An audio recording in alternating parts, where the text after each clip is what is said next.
কয়েক ঘন্টার ব্যবধানে বদলে গেল পুরো মধ্যপ্রাচ্যের যুদ্ধের হিসাব। একদিকে ক্ষেপণাস্ত্র, ড্রোন আর বিস্ফোরণের শব্দ, অন্যদিকে হঠাৎ করেই আলোচনার টেবিলে ফেরার ঘোষণা। যুক্তরাষ্ট্র ও ইরান দুই পক্ষই আপাতত নতুন হামলা বন্ধ রাখতে রাজি হয়েছে। আজ মঙ্গলবার কাতারের রাজধানী দোহায় বসছে জরুরি বৈঠক। কিন্তু প্রশ্ন অন্য জায়গায়। একের পর এক ইরানি পাল্টা হামলায় ওয়াশিংটনকে আবার আলোচনার টেবিলে ফিরতে বাধ্য করল। ঘটনার শুরুটা আরো ভয়ঙ্কর।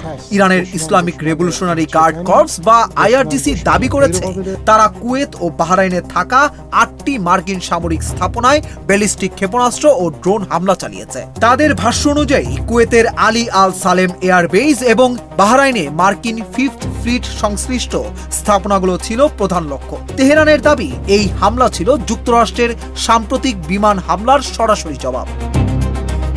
অন্যদিকে যুক্তরাষ্ট্রের সেন্ট্রাল কমান্ড বা সেন্টকম জানিয়েছে তারা ইরানের একাধিক সামরিক লক্ষ্যবস্তুতে হামলা চালিয়েছে। তাদের বক্তব্য, হরমুজ প্রণালীতে বাণিজ্যিক জাহাজে হামলার জবাব দিতেই এই অভিযান পরিচালনা করা হয়। এর মধ্যেই মার্কিন প্রেসিডেন্ট ডোনাল্ড ট্রাম্প আরও কঠোর ভাষায় সতর্ক করে বলেন প্রয়োজন হলে যুক্তরাষ্ট্র আবারও সামরিক অভিযান চালাবে। কিন্তু পাল্টা অবস্থান থেকে এক চুলও সরেনি ইরান। তেহরান স্পষ্ট জানিয়ে দিয়েছে তাদের ওপর নতুন কোনো হামলা হলে তার জবাব হবে আগের চেয়েও কঠিন।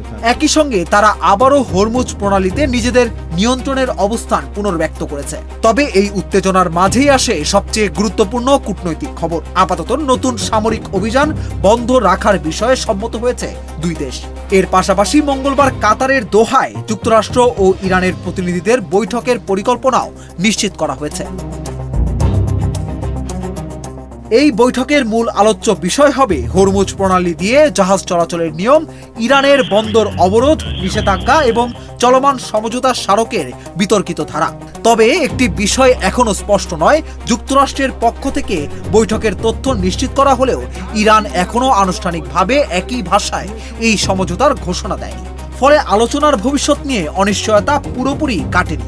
এর মধ্যেই হরমুজ প্রণালীতে জাহাজ চলাচল অব্যাহত রয়েছে, যদিও নিরাপত্তার ঝুঁকি এখনো অনেক বেশি। ফলে এখানে নতুন করে সংঘাত ছড়িয়ে পড়লে তার প্রভাব শুধু মধ্যপ্রাচ্যেই নয়, বিশ্ব অর্থনীতিতেও পড়তে পারে। ক্ষেপণাস্ত্রের ধোঁয়া এখনো পুরোপুরি মিলিয়ে যায়নি, যুদ্ধবিরতির কালি এখনো শুকায়নি। আর সেই সময়েই কাতারে শুরু হতে যাচ্ছে এমন এক বৈঠক যার উপর নির্ভর করতে পারে মধ্যপ্রাচ্য আবারও আলোচনার পথে ফিরবে নাকি নতুন করে আগুনে জড়িয়ে পড়বে পুরো অঞ্চল।